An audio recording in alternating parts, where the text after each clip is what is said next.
counselor told my parents that sometimes when children don't fit into the box, you have to cut their arms and legs off. And this is what school has always been for me. So I wrote this poem on my deathbed after butchering my brain with too much YouTube, lying in the ruins of my college dorm room, surrounded by the trash of too much to-go food. Too much can't eat with people, I have to-go food.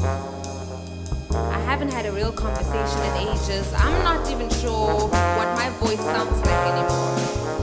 I've swallowed it like pills and washed it down with alcohol, gulping down coffee to water some withering plants in my tummy, then smoking cigarettes to fumigate the rebellion in my belly. Stuff down that awkward at lunch. I mean, what's awkward anyway if not letting your insides spill out? There's so much be yourself all around, but there's no room to practice, no room to empty my pockets, no room to talk to myself in my mother language to make sure I've still got it. No stages, no taking up spaces without the help of an org or the yellow pages and the president of the United Nations. No do things in the sunroom without filling out forms. Oh, where do you live? In this dorm. This is the norm of a building that won't bend to fit us, but is hell-bent on fitting us in. Don't you know? There's nowhere to go on a campus that only has room for those who can swallow themselves whole.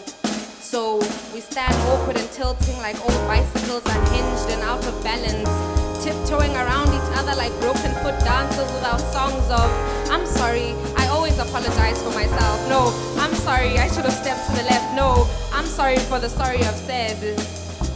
Either we're burying ourselves in the books of the dead or living in instead of with all this sexual, intellectual, adolescent tension, and all the while the autumn trees set themselves alight, cut their wrists and pull their hair out like children hungry for attention.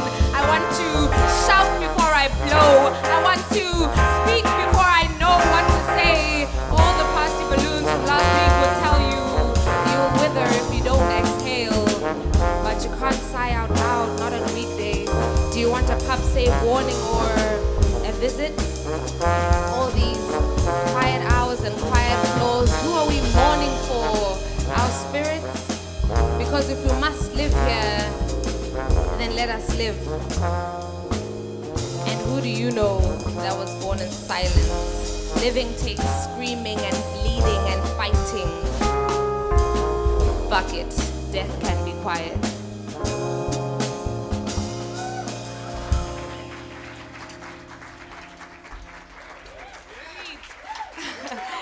Could you guys hear everything cool?